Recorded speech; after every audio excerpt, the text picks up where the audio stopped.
semua, selamat datang di Nikyo atau Nihongo Kyoku.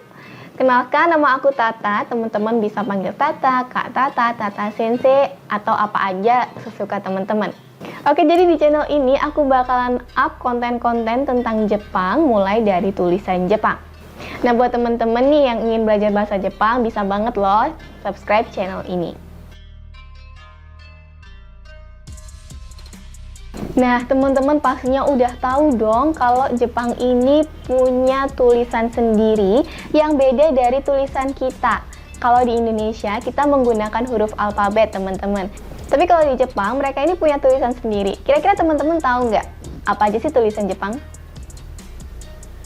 Iya, betul bang. Jadi Jepang itu punya 3 tulisan, teman-teman. Yang pertama ada huruf hiragana, yang kedua huruf katakana, dan yang terakhir ada huruf kanji. Jadi zaman dulu banget, Jepang itu memiliki hubungan yang erat dengan Tiongkok atau Cina, teman-teman. Nah, jadi zaman dulu itu ketika Cina datang atau Tiongkok datang ke Jepang, ini Jepang kondisinya masih belum mengenal tulisan.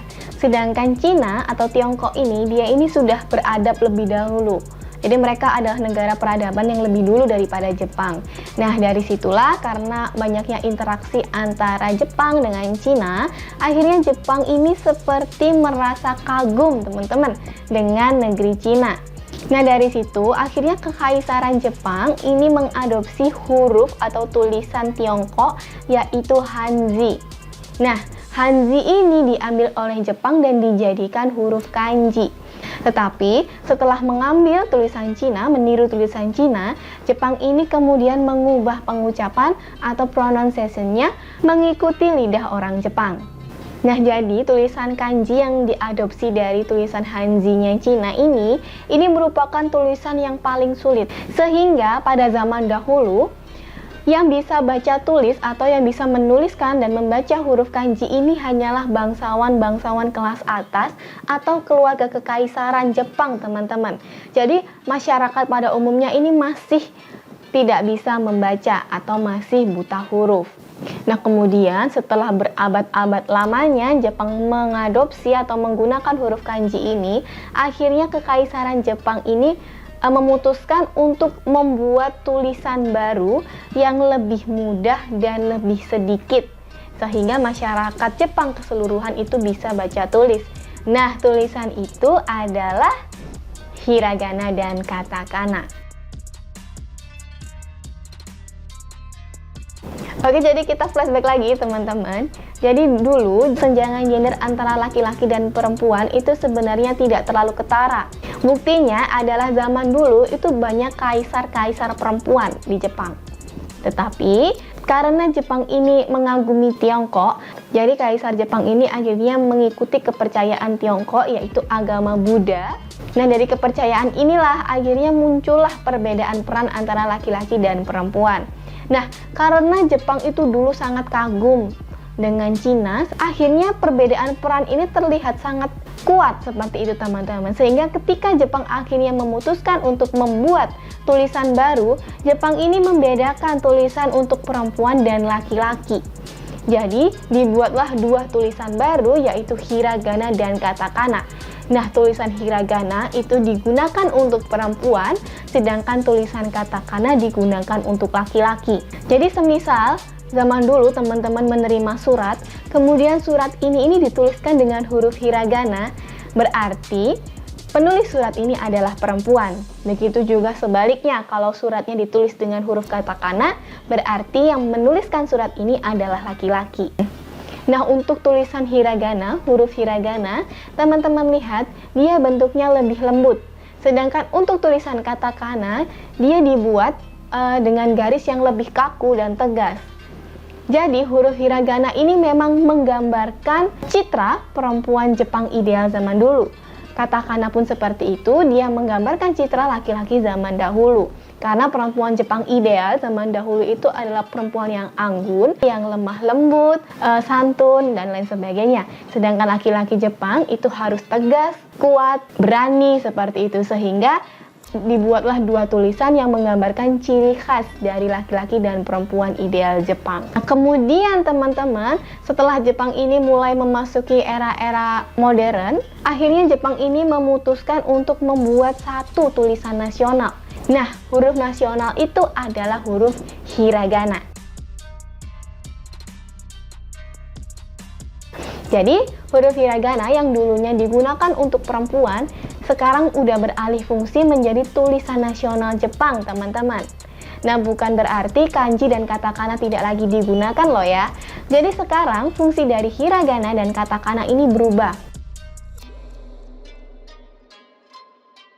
Nah, untuk fungsinya yang pertama, huruf hiragana digunakan untuk menuliskan kosakata asli Jepang, nama-nama asli Jepang, dan sebagai tulisan yang mengikuti kanji. Nah, kemudian fungsi dari katakana, yaitu yang pertama adalah digunakan untuk menuliskan kata dari bahasa asing. Kemudian yang kedua digunakan untuk menuliskan nama orang asing. Jadi untuk menuliskan nama selain orang Jepang. Walaupun hiragana dan katakana ini udah beralih fungsi, tapi kanji fungsinya masih tetap sama. Yang membedakan adalah kanji yang digunakan di Jepang sekarang sudah tidak sebanyak zaman dahulu. Jadi kanji ini penting banget di Jepang karena kanji ini huruf atau tulisan yang memperjelas maksud dari hal yang disampaikan. Jadi seperti ini teman-teman, kalau huruf hiragana dan katakana, dia tiap hurufnya itu terdiri dari satu suku kata, kakiku keko, mami mumemu, dan lain sebagainya. Tetapi kalau huruf ini berdiri sendiri, ka misalnya, dia tidak memiliki makna apa-apa. Tetapi kalau kanji, dia satu hurufnya ini bisa memiliki makna. Contohnya misalkan ada kanji ka, dia artinya banyak teman-teman, bisa nyamuk, bisa rumah, tergantung dari hurufnya, tergantung dari kanjinya, seperti itu. Jadi kanji ini bisa kita bilang simbol, huruf yang melambangkan sesuatu. Di Jepang itu tidak ada spasi atau jarak antara satu kata ke kata lainnya. Jadi ketika kita menuliskan full dengan huruf hiragana seperti ini, kita akan kebingungan. Apakah ini satu kata yang sama atau dua kata yang berbeda, seperti itu. Nah, dari ini kita ubah menjadi seperti ini. Watashi no namae wa Tata desu. Nama saya Tata. Nah, kalau ada kanji, karena kanji ini menyimbolkan benda, objek, subjek, dan lain sebagainya, maka orang Jepang akan langsung paham, oh, jadi maksudnya adalah namaku Tata, namamu Tata, seperti itu. Jadi kanji ini sangat penting untuk memperjelas apa yang ingin disampaikan. Nah, sebenarnya selain itu masih ada dua jenis tulisan Jepang, yaitu romaji dan furigana. Romaji itu adalah tulisan alfabet. Jadi ini adalah cara baca tulisan Jepang dengan menggunakan alfabet. Contohnya seperti ini. Jadi di sini ada kata watashi. Nah, romajinya kita tuliskan dengan huruf alfabet watashi, seperti itu. Jadi ini adalah huruf romaji. Nah, kemudian selanjutnya ada furigana. Furigana itu adalah huruf hiragana yang berukuran kecil yang diletakkan di atas kanji, teman-teman.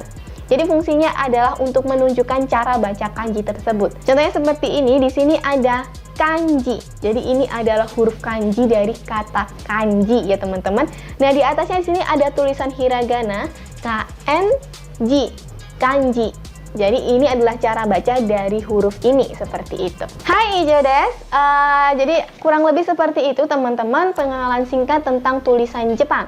Terima kasih banyak teman-teman yang udah nonton sampai akhir. Kemudian buat teman-teman yang ingin belajar bahasa Jepang lebih lanjut, teman-teman bisa banget buat subscribe dan juga mengikuti channel ini. Oke, sampai jumpa di video selanjutnya. Dewa!